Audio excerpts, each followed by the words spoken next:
ಎಲ್ರಿಗೂ ನಮಸ್ಕಾರ. ಆಚಾರ್ ಮನೆ ಕಿಚನ್ಗೆ ಸ್ವಾಗತ. ಇವತ್ತಿನ ವಿಡಿಯೋದಲ್ಲಿ ನಾನು ತುಂಬ ಸುಲಭವಾಗಿ ಹಾಗೂ ರುಚಿಯಾಗಿ ಮಾಡ್ಕೋಬಹುದಾದಂತಹ ವೆಜಿಟೇಬಲ್ ಮಸಾಲ ಬಾತ್ ಮಾಡೋದನ್ನು ತೋರಿಸ್ಕೊಡ್ತಾ ಇದ್ದೇನೆ.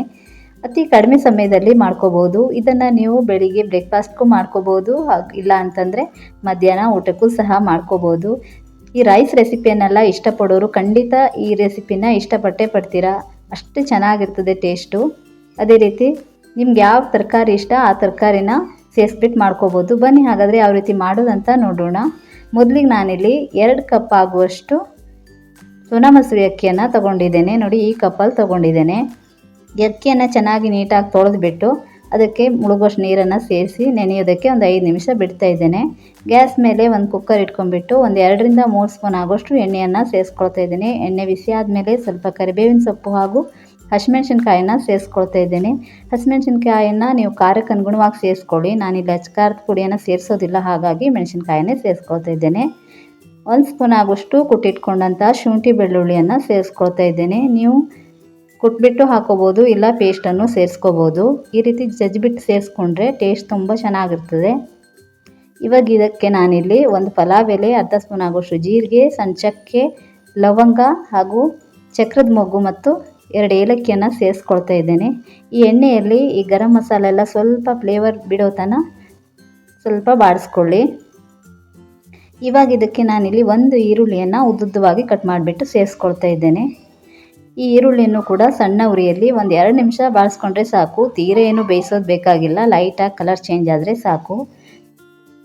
ಇವಾಗ ನಾನಿಲ್ಲಿ 1 ಕಪ್ ಆಗುವಷ್ಟು ಒಣ ಬಟಾಣಿಯನ್ನು ನೆನೆಸಿಬಿಟ್ಟು ಸೇರಿಸ್ಕೊಳ್ತಾ ಇದ್ದೇನೆ. 1 ದೊಡ್ಡ ಮೆಣಸಿನ್ಕಾಯಿನ ದಪ್ಪವಾಗಿ ಕಟ್ ಮಾಡಿಬಿಟ್ಟು ಸೇರಿಸ್ಕೊಳ್ತಾ ಇದ್ದೇನೆ. ಸಣ್ಣದಾಗಿ ಕಟ್ ಮಾಡಿರುವಂಥ ಬೀನ್ಸ್ ಹಾಗೂ ಕ್ಯಾರೆಟನ್ನು ಕೂಡ ಸೇರಿಸ್ಕೊಳ್ತಾ ಇದ್ದೇನೆ. ಇಲ್ಲಿ ನೀವು ನಿಮ್ಗೆ ಯಾವ ತರಕಾರಿ ಇಷ್ಟ ಆ ತರಕಾರಿಗಳನ್ನೆಲ್ಲ ಸೇರಿಸ್ಕೋಬೋದು. ಈ ಎಣ್ಣೆಯಲ್ಲಿ ಒಂದು 2 ನಿಮಿಷ ಈ ತರಕಾರಿನ ಫ್ರೈ ಮಾಡ್ಕೋಬೇಕು. ನಂತರ ಕಟ್ ಮಾಡಿ ಇಟ್ಕೊಂಡಿರುವಂಥ ಒಂದು ಟೊಮೆಟೊ, ಸ್ವಲ್ಪ ಉಪ್ಪನ್ನು ಸೇರಿಸ್ಕೊಳ್ತಾ ಇದ್ದೇನೆ. ಇವಾಗ ಇದನ್ನು ಟೊಮೆಟೊ ಎಲ್ಲ ಸ್ವಲ್ಪ ಸಾಫ್ಟ್ ಆಗೋ ತನಕ ಒಂದು 2 ನಿಮಿಷ ಬಾಡಿಸ್ಕೊಂಡ್ರೆ ಸಾಕು.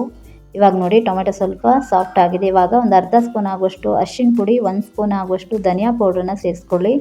ಒಂದು ಅರ್ಧ ಸ್ಪೂನ್ ಆಗುವಷ್ಟು ಗರಂ ಮಸಾಲ ಪೌಡ್ರು, 1/4 ಸ್ಪೂನ್ ಆಗುವಷ್ಟು ಜೀರಾ ಪೌಡ್ರನ್ನು ಸೇರಿಸ್ಕೊಳ್ತಾ ಇದ್ದೇನೆ. ಇಲ್ಲಿ ನಾನು 1 ಸ್ಪೂನ್ ಆಗುವಷ್ಟು ಮ್ಯಾಜಿಕ್ ಮಸಾಲ ಪೌಡ್ರನ್ನು ಸೇರಿಸ್ಕೊಳ್ತಾ ಇದ್ದೇನೆ. ಬೇಕಂದರೆ ಸೇರಿಸ್ಕೋಬೋದು. ಇದನ್ನು ಸೇರಿಸೋದ್ರಿಂದ ಟೇಸ್ಟ್ ತುಂಬ ಚೆನ್ನಾಗಿ ಬರ್ತದೆ.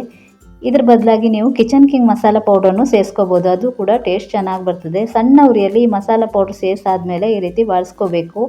ಗ್ಯಾಸನ್ನು ಸಣ್ಣ ಉರಿಯಲ್ಲಿ ಇಟ್ಕೊಂಡು ಫ್ರೈ ಮಾಡ್ಕೊಳ್ಳಿ. ಮಸಾಲೆ ಸೀದೋದ್ರೆ ಟೇಸ್ಟ್ ಅಷ್ಟೊಂದು ಚೆನ್ನಾಗಿರೋದಿಲ್ಲ. ಹಾಗಾಗಿ ಇವಾಗ ನಾವು ನೆನೆಸಿಟ್ಕೊಂಡಿರುವಂಥ ಅಕ್ಕಿಯನ್ನು ಸೇರಿಸ್ಕೊಳ್ತಾ ಇದ್ದೇನೆ. ನಾನಿಲ್ಲಿ ಸೋನಾ ಮಸೂರಿ ಅಕ್ಕಿಯನ್ನು ಸೇರಿಸ್ಕೊಂಡಿದ್ದೇನೆ. ನೀವು ಬಾಸ್ಮತಿ ರೈಸನ್ನು ಸೇರಿಸ್ಕೋಬೋದು. ನಿಮ್ಗೆ ಯಾವ ಅಕ್ಕಿ ಇಷ್ಟ ಅದನ್ನು ಸೇರಿಸ್ಕೊಳ್ಳಿ. ಈ ಅಕ್ಕಿಯನ್ನು ಸೇರಿಸ್ಕೊಂಡಾದಮೇಲೆ ಒಂದು 2 ನಿಮಿಷ ಇದನ್ನು ಈ ರೀತಿ ತಿರ್ಸ್ಕೋಬೇಕು. ಈ ಅಕ್ಕಿ ಎಲ್ಲ ಸ್ವಲ್ಪ ಬಿಸಿ ಆಗಬೇಕು. ಈ ರೀತಿ ಚೆನ್ನಾಗಿ ಮಿಕ್ಸ್ ಮಾಡ್ಕೊಳ್ಳಿ. ನಂತರ ಮೇಲ್ಗಡೆ ಒಂದು ಸ್ವಲ್ಪ ಕೊತ್ತಂಬರಿ ಸೊಪ್ಪನ್ನು ಸೇರಿಸ್ಕೊಳ್ತಾ ಇದ್ದೇನೆ. ಕೊತ್ತಂಬರಿ ಸೊಪ್ಪನ್ನು ಸೇರಿಸ್ಕೊಂಡಾದಮೇಲೆ ಪುನಃ ಒಂದು ಸಲ ಚೆನ್ನಾಗಿ ಈ ರೀತಿ ಮಿಕ್ಸ್ ಮಾಡ್ಕೋಬೇಕು. ಇವಾಗ ನಾನಿಲ್ಲಿ 2 ಕಪ್ ಆಗುವಷ್ಟು ಅಕ್ಕಿಯನ್ನು ತಗೊಂಡಿದ್ದೆ. 2 ಕಪ್ ಅಕ್ಕಿಗೆ 4 ಕಪ್ ಆಗುವಷ್ಟು ನೀರನ್ನು ಸೇರಿಸ್ಕೊಳ್ತಾ ಇದ್ದೇನೆ. ಈ ನೀರನ್ನು ಸೇರಿಸ್ಕೊಂಡಾದಮೇಲೆ ಪುನಃ ಒಂದು ಸಲ ಚೆನ್ನಾಗಿ ಈ ರೀತಿ ಮಿಕ್ಸ್ ಮಾಡ್ಕೊಳ್ಳಿ. ಈ ರೀತಿ ಮಿಕ್ಸ್ ಮಾಡ್ಕೊಂಡಾದಮೇಲೆ ಇದಕ್ಕೆ ನಾನು ಇವಾಗ ಇಲ್ಲಿ ರುಚಿಗೆ ತಕ್ಕಷ್ಟು ಉಪ್ಪನ್ನು ಸೇರಿಸ್ಕೊಳ್ತಾ ಇದ್ದೇನೆ. ನಾವು ಟೊಮೆಟೊ ಬೇಯುವಾಗ ಒಂದು ಸ್ವಲ್ಪ ಉಪ್ಪನ್ನು ಸೇರಿಸ್ಕೊಂಡಿದ್ದು, ಹಾಗಾಗಿ ಉಪ್ಪನ್ನು ನೋಡಿಬಿಟ್ಟು ಸೇರಿಸ್ಕೊಳ್ಳಿ. ಉಪ್ಪನ್ನು ಸೇರಿಸ್ಕೊಂಡಾದ್ಮೇಲೆ ಚೆನ್ನಾಗಿ ಒಂದು ಸಲ ಮಿಕ್ಸ್ ಮಾಡಿ ಕುಕ್ಕರ್ನ ಮುಚ್ಚಿಬಿಟ್ಟು 2 ವಿಸಿಲ್ ಕೂಗಿಸಿದ್ರೆ ಸಾಕು. ನೋಡಿ, 2 ವಿಸಿಲ್ ಆಗಿದೆ. ಇವಾಗ ನೋಡಿ ಎಷ್ಟು ಚೆನ್ನಾಗಿ ಬಂದಿದೆ ಅಂತ. ಒಂದು ಸಲ ಈ ರೀತಿ ಚೆನ್ನಾಗಿ ಮಿಕ್ಸ್ ಮಾಡ್ಕೋಬೇಕು. ನೋಡಿ ಎಷ್ಟು ಉದುದ್ರಾಗಿ ಬಂದಿದೆ ಅಂತ. ಕಡಿಮೆ ಸಮಯದಲ್ಲಿ ಅತ್ಯಂತ ರುಚಿಯಾದಂತಹ ವೆಜಿಟೇಬಲ್ ಮಸಾಲ ಬಾತ್ ರೆಡಿ ಆಯಿತು. ನೋಡಿ, ತುಂಬ ಟೇಸ್ಟಿಯಾಗಿರ್ತದೆ. ಅದೇ ರೀತಿ ಬೆಳಗ್ಗೆ ಬ್ರೇಕ್ಫಾಸ್ಟ್ಗೂ ಮಾಡ್ಕೋಬೋದು, ಇಲ್ಲ ಮಧ್ಯಾಹ್ನ ಊಟಕ್ಕೂ ಕೂಡ ರೆಡಿ ಮಾಡ್ಕೋಬೋದು. ಒಮ್ಮೆ ನೀವು ಈ ರೆಸಿಪಿಯನ್ನು ಟ್ರೈ ಮಾಡಿ. ತುಂಬ ಕಡಿಮೆ ಸಮಯದಲ್ಲಿ ಮಾಡ್ಕೋಬೋದು. ರೈಸ್ ರೆಸಿಪಿಯನ್ನು ಇಷ್ಟಪಡುವವರಂತೂ ತುಂಬ ಇಷ್ಟಪಟ್ಟೇ ಪಡ್ತೀರಾ, ಅಷ್ಟು ಚೆನ್ನಾಗಿರ್ತದೆ.